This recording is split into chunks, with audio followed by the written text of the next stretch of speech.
प्यारे विद्यार्थियों, स्वागत है आप सभी का। आज हम बात कर रहे हैं क्लास 10 मैथ्स चैप्टर 8 चैप्टर की हम बात कर रहे हैं। 8 चैप्टर का नाम है त्रिकोणमिति का परिचय, इंट्रोडक्शन टू ट्रिगोनोमेट्री। प्यारे बच्चों, अगर बात करें चैप्टर 8 की, तो ये जो चैप्टर है कक्षा 10 के लिए ही नहीं, कक्षा 10 के बाद जो विद्यार्थी आगे मैथ्स की स्टडी जारी रखना चाहते हैं, कहने का अर्थ ये हुआ कि जो 10+1 क्लास, 10+2 क्लास या आगे की क्लासेस में, हायर क्लासेस में भी मैथ्स की स्टडी को जारी रखना चाहते हैं, मैथ्स एक विषय के रूप में चूज करना चाहते हैं, उन सभी के लिए ये सबसे इंपॉर्टेंट चैप्टर है। अगर कक्षा 10 की बात की जाए तो यहां से आपका 10 अंक के लिए जो प्रश्न है आपके एग्जाम में आएंगे। अब 80 अंक में से 10 अंक के लिए अगर प्रश्न आपके एक चैप्टर में से आ रहे हैं तो ये एक बेहद इंपॉर्टेंट चैप्टर हो जाता है। तो प्यारे बच्चों, इस चैप्टर की आप जितने अच्छे से तैयारी करें उतना आपके लिए बढ़िया रहेगा। यहाँ पे एक बात नोट करने वाली है कि आपके पास एक्सरसाइज 8.3 जो है वो सिलेबस से हटा दी गई है, लेकिन मेरी आपको ये सलाह रहेगी कि आप एक्सरसाइज 8.3 को भी करें, क्योंकि कहीं ना कहीं ये आपको एक्सरसाइज 8.4 और थोड़ा बहुत चैप्टर 9 में भी थोड़ा सा डिस्टर्ब करेगी अगर आपने ये नहीं किया। दूसरी बात कि आगे की स्टडी के लिए, हायर स्टडी के लिए भी आपको इसकी समझ होनी चाहिए। तो मेरा एक सुझाव रहेगा कि बहुत ज्यादा से क्वेश्चन एक्सरसाइज 8.3 में नहीं है, तो आप अपना देखो 8.1, 8.2, 8.3, 8.4, जब हम 8.2 एक्सरसाइज कर रहे हैं तो हमें 8.1 में जो हमने ट्रिग्नोमेट्री के जो रूल्स पढ़े हैं उनका यूज हो रहा है। तो जब 8.3 पे हम पहुंचे तो 8.1 और 8.2 का भी यूज हुआ। तो ठीक इसी तरह से जब हम 8.4 में पहुंचेंगे तो यहाँ पे 8.1, 8.2 के साथ साथ 8.3 भी यूज होगी। तो आप एक जो रिदम है, जो एक लय है, जो एक ताल है ट्रिग्नोमेट्री को करने की, उसको ना तोड़ें। और मेरा ये सुझाव रहेगा कि आप 8.3 एक्सरसाइज को भी ठीक उसी तरह से अच्छे से तैयार करें जैसे आप बाकी एक्सरसाइज को कर रहे हैं। हाँ, ये हो सकता है कि आप जब फाइनल एग्जाम के लिए बैठे तब उसको जब तैयारी करें तो उसमें ना उसको शामिल करें, लेकिन जब आप रेगुलर तैयारी कर रहे हैं तो आपको सारा ही सिलेबस एक बार जरूर करना चाहिए। और 8.3 तो आपको विशेषकर 3-4 बार करनी चाहिए, क्योंकि ये आपकी आगे की स्टडी, हायर स्टडी में भी बहुत रोल प्ले करने वाली है। तो इसको आप मेरे हिसाब से अगर ना छोड़े तो ज्यादा बढ़िया रहेगा। तो प्यारे बच्चों, देखते हैं कि मार्च 2020 में चैप्टर 8 से किस तरह के क्वेश्चन आए हुए हैं। अगर हम बात करें कि वेटेज की, तो यहाँ से 10 मार्क्स के लिए जो क्वेश्चन आते हैं, आमतौर पे जो पैटर्न है 2 क्वेश्चन 1-1 अंक के, और 1 क्वेश्चन 3 अंक का, और 1 क्वेश्चन 5 अंक के लिए आता है। तो सेम यही इसी प्रकार का जो पैटर्न है यहाँ पे मार्च 2020 में भी फॉलो किया गया है। हमने कोड ए के क्वेश्चन लिए हैं, तो कोड ए, बी, सी, डी सभी में एक ही प्रकार के क्वेश्चन आ रहे हैं। तो यहां से हमने कोड ए के क्वेश्चन लिए हैं। अब इसमें जो फर्स्ट क्वेश्चन है उसमें है हमारे पास कि tangent 65 degree divide by cot 65 degree, इसका मान हमें ज्ञात करना है। तो प्यारे बच्चों, इसका मान हमें ज्ञात करने के लिए फिर यही बात आ गई कि ये हमारे पास एक्सरसाइज 8.3 से एक क्वेश्चन है। अब आपके विवेक पे है कि आप इसको छोड़ना चाहेंगे या करना चाहेंगे। फिर भी हम एक बार इसको कर लेते हैं। अब देखो टेंजेंट और कोट, और देखो 65 और 25, अगर हम इसको प्लस करें तो ये हमारे पास 90 डिग्री है। तो ये पूरे कोण हो गए। तो पूरे कोणों के हिसाब से हम इसको, अगर मैं इसको टेंजेंट 65 को 90 में से माइनस करूं तो यहाँ पे मुझे 25 लिखना पड़ेगा, और इसको ऐसे ही रहने देता हूं। तो प्यारे बच्चों, अब आप देखेंगे tangent 90 minus theta, tangent 90 minus theta क्या होता है? Cot theta. थीटा हमारा कितना है? 25 डिग्री, और नीचे भी कोट 25 डिग्री ही है। तो इसके साथ ये कैंसिल हो जाएगा, हमारे पास आंसर कितना आ जाएगा? 1 आ जाएगा। तो यहाँ पे ये पूरक कोणों के त्रिकोणमितीय अनुपात, यानी कि हमारी एक्सरसाइज 8.3 से रिलेटेड ही हमारे पास क्वेश्चन है। मेरे बच्चों, आगे बढ़ते हैं। ये 1 अंक के लिए हमारे पास एक क्वेश्चन था।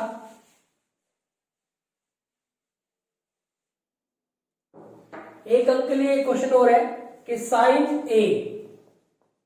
ए हमारे पास दिया हुआ है 3/4, तो कोस ए का मान बताना है। तो क्योंकि अब 1 अंक के लिए क्वेश्चन है तो फास्ट कर सकते हो आप इसको। अब आप देखें कि एक समकोण त्रिभुज हम बना लेते हैं, एक समकोण त्रिभुज हम बना लेते हैं और हम ट्रिक लिख लेते हैं साइन कोस टेंजेंट। हिंदी में अगर आप लिखोगे तो क्या लिख लेंगे, LAL KKA। तो ये हमारा लंब हो गया, ये कर्ण हो गया, ये आधार हो गया। अब इसके हिसाब से हमारे पास देखो साइन A, तो यहां पे हम A लिख लेते हैं, यहां B और ये C। साइन A, साइन क्या होता है, लंब बटे में कर्ण। तो लंब हमारे पास कितना है 3 और कर्ण कितना है 4। तो हमें आधार निकालना है। देखो समकोण त्रिभुज में कर्ण का वर्ग किसके बराबर होता है, इन दोनों के वर्गों के योग के बराबर होता है। इसको थोड़ी देर के लिए अगर x मान लें तो क्या होगा, x² plus 3² is equal to 4²। तो x² प्लस 9 इक्वल टू 16। तो x² 16 माइनस 9, तो x² आ जाएगा 7, x आ जाएगा वर्गमूल 7। तो यहाँ पे प्लस माइनस लिखने की जरूरत नहीं है क्योंकि ये नेगेटिव तो हो ही नहीं सकता। तो ये आ गया हमारे पास वर्गमूल 7। अब हमें कोस ए का मान निकालना है। कोस ए क्या होगा हमारे हिसाब से, आधार बटे में कर्ण। तो कोस ए, आधार हमारे पास कितना है, आधार यह है, आधार हमारे पास वर्गमूल 7 और कर्ण है हमारे पास 4। तो वर्गमूल 7 बटे में 4, ये आप देख लें इसमें कहां पे है, वर्गमूल 7 बटे में 4, ये आ गया हमारे पास। तो बी इसका राइट ऑप्शन हो जाएगा। तो प्यारे बच्चों एक और ये क्वेश्चन हो गया 1 अंक के लिए।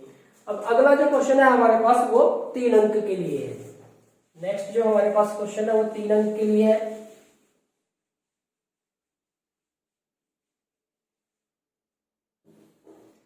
ये क्वेश्चन है प्यारे बच्चों हमारे पास, secant A 1 minus sine A into secant A plus tangent A. इसको हमें 1 के इक्वल प्रूव करना है। तो हमें ये सिद्ध करना है। तो हम क्या करते हैं, इसमें से लेफ्ट हैंड साइड ले लेते हैं। लेफ्ट हैंड साइड में है हमारे पास secant A into 1 minus sine A और ये secant A plus tangent A. अब प्यारे बच्चों देखो, इसको हम सारे को साइन और कोस में कन्वर्ट कर लेते हैं। सारे काम को साइन और कोस में कन्वर्ट कर लेते हैं। यहाँ पे ये 1 डिवाइड बाई कोस ए हो जाएगा क्योंकि ये किसका रेसिप्रोकल है, कोस और सीकेंट एक दूसरे के रेसिप्रोकल होते हैं। साइन और कोसिकेंट एक दूसरे के रेसिप्रोकल होते हैं और टेंजेंट और कोट एक दूसरे के रेसिप्रोकल होते हैं। हमने आपके लिए एक वीडियो बनाया है जिसमें एक्सरसाइज 8.1 से लेके 8.4 तक सारे फॉर्मूले रिवाइज करवाए गए हैं और उनका यूज सिखाया गया है। अगर आपने वो वीडियो नहीं देखा है तो आप उसको देख लें, आपको पूरा चैप्टर का जो सारा जो समरी है वो पता चल जाएगी, आपका कॉन्सेप्ट पूरी तरह से क्लियर हो जाएगा। अब यहां से हमने इसको 1 डिवाइड बाई कोस लिख दिया, ये 1 माइनस साइन ए। यहां पे हम इसको लिखते हैं कि ये 1 डिवाइड बाई कोस ए और प्लस ये sine A divide by cos A. तो प्यारे बच्चों हमने इसको इस तरह से लिख दिया। तो ये हो गया 1 डिवाइड बाई कोस ए, ये है हमारे पास 1 माइनस साइन ए, ये मल्टीप्लाईएशन की, और ये है हमारे पास, इसका एलसीएम ले लेते हैं हम, ये हमारे पास कोस ए आ जाएगा, यहां आ जाएगा 1 प्लस साइन ए। तो प्यारे बच्चों देखो ऊपर आ गया 1 माइनस साइन ए और ये 1 प्लस साइन ए, और नीचे आ गया हमारे पास कोस ए इंटू कोस ए। अब आप देखेंगे 1 माइनस साइन ए 1 प्लस साइन ए माइनस बी और ए प्लस बी, ए स्क्वायर माइनस बी स्क्वायर, तो ये 1 का स्क्वायर और ये साइन ए का स्क्वायर डिवाइड बाय ये हमारे पास कोस स्क्वायर ए हो गया। कोस ए और कोस ए का स्क्वायर हो गया जिसको हम लिखते हैं कोस स्क्वायर ए।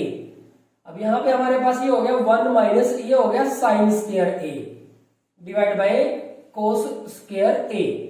प्यारे बच्चों हमारे पास एक आइडेंटिटी होती है क्या, sine square A plus cos square A equal to 1। तो अगर हम साइन स्क्वायर ए लिखें तो तो ये होता है 1 माइनस कोस स्क्वायर ए, और अगर कोस स्क्वायर ए लिखें तो ये होता है 1 माइनस साइन स्क्वायर ए। इसको इधर ले आएंगे तो sine square is equal to 1 minus cos square A, और इसको इधर ले आएंगे तो cos square is equal to 1 minus sine square A. तो देखो ये रहा हमारे पास, तो 1 माइनस साइन स्क्वायर ए को हम लिख सकते हैं cos square A, cos square A divide by cos square A, cancel हो जाएगा, equal to 1, that is equal to right hand side. तो यही हमें प्रूव करना है, लिख देंगे कि हेंस प्रूव्ड।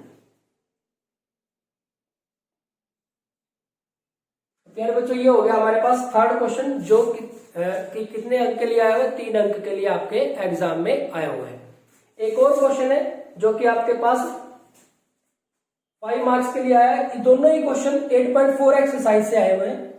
जो हमारा फर्स्ट क्वेश्चन था वो 8.3 से आया हुआ है, जो सेकंड क्वेश्चन है वो 8.1 से आया हुआ है। शुरू के ही क्वेश्चन इस तरह के हमारे पास, तो 8.1 से आया हुआ है, 8.3 से, और सबसे ज्यादा इंपॉर्टेंट 8.4 से। 3 मार्क्स का भी यहीं से और 4 मार्क्स का भी यहीं से, सॉरी 5 मार्क्स का क्वेश्चन भी यहीं से आया हुआ है। तो आइए देखते हैं जो 5 मार्क्स का आपका क्वेश्चन है। तो ये भी एक प्रूव करने वाला क्वेश्चन है। इसके लिए हमें थोड़ी जगह की ज्यादा जरूरत पड़ेगी, तो अब हम इसको हटा देते हैं।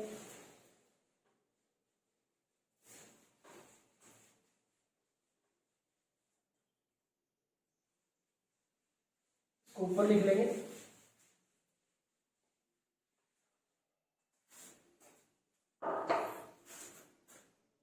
यहाँ पे हमारे पास जो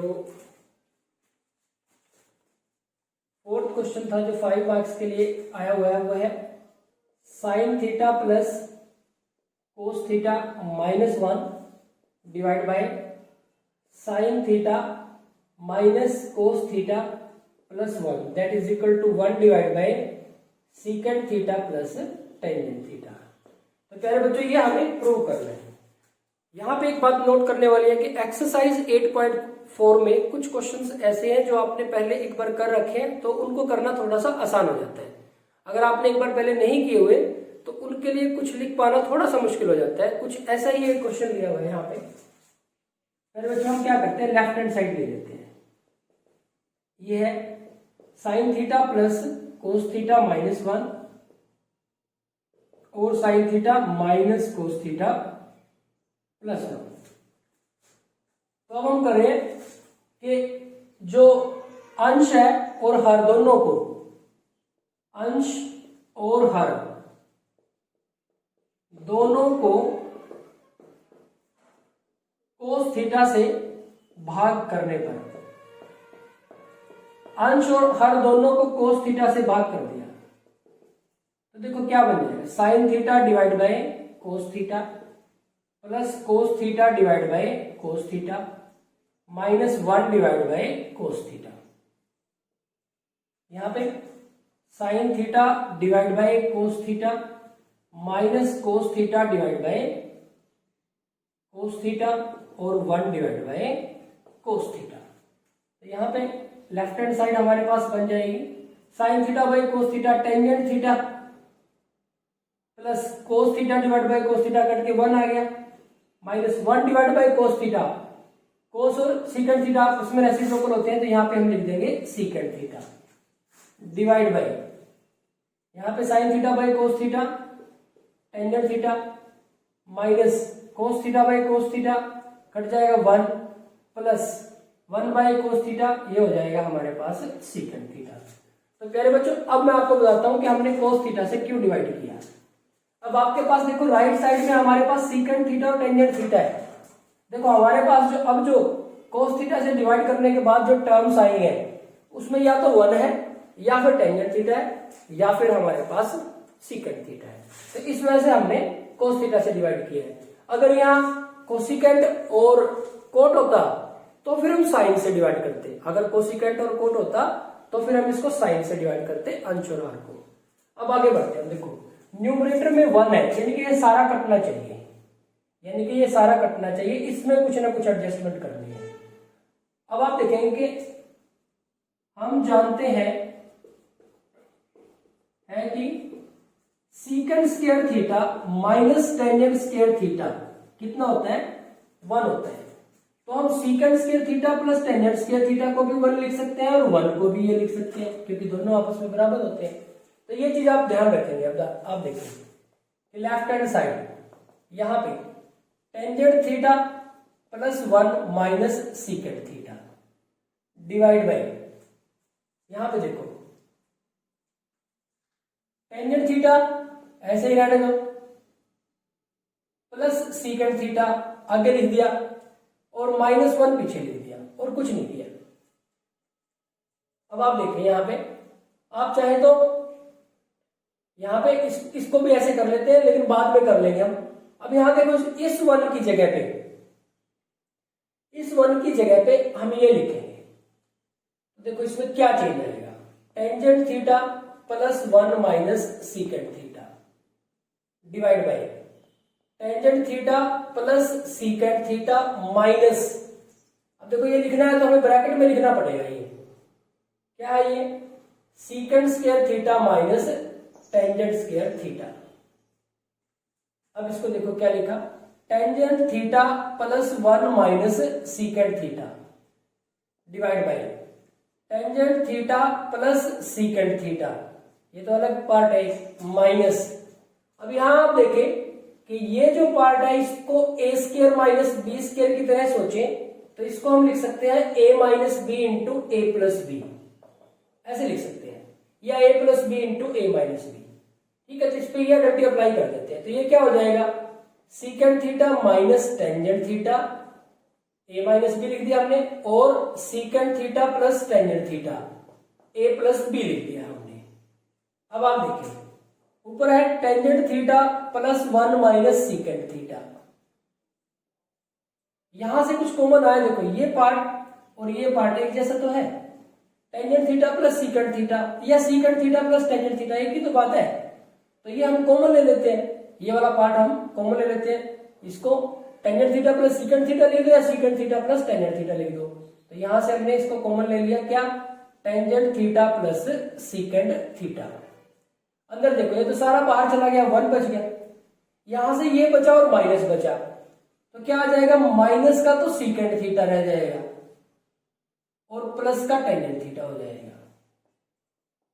मेरे बच्चों ये हमने दोनों से कॉमन लिया है, तो ये जब कॉमन लिया बाहर tangent theta plus secant theta, यहाँ पे देखो tangent theta plus secant theta, यहां से 1 बच गया, यहां माइनस और ये बचा, तो माइनस का सीकेंड थीटा और प्लस का टेंजेंट थीटा होगा। अब ये देखो इसको और इसको ध्यान से देखो, ऊपर वाला है tangent theta plus 1 minus secant theta. अब यहां से मैं इस tangent theta plus secant theta को secant theta plus tangent theta भी लिख सकता हूं, कोई दिक्कत नहीं है, क्योंकि 2 + 3 और 3 + 2 तो एक ही बात होती है। तो यहां से अब देखो टेंजेंट थीटा ऊपर, ये रहा हमारे पास टेंजेंट थीटा, पहले लिख दिया सबसे, प्लस 1, ये ना देखो 1 प्लस का, ये प्लस का 1, और सीकेंड थीटा माइनस का, ये रहा हमारे पास सीकेंड थीटा माइनस का। तो प्यारे बच्चे ये इसके साथ कैंसिल हो गया, हमारे पास क्या बच गया, 1 divide by secant theta plus tangent theta, that is equal to right hand side, hence proof. तो प्यारे बच्चों ये हो गया हमारे पास 4th क्वेश्चन, जो कि आपके एग्जाम में 5 मार्क्स के लिए आया हुआ है। तो प्यारे बच्चों आज के वीडियो में इतना ही, लगातार प्रैक्टिस करते रहिए, जितने ज्यादा आप प्रैक्टिस करेंगे उतने ही ज्यादा आपके कॉन्सेप्ट क्लियर होंगे और उतना ही आपका मैथ विषय के प्रति कॉन्फिडेंस बढ़ेगा। Thank you very much.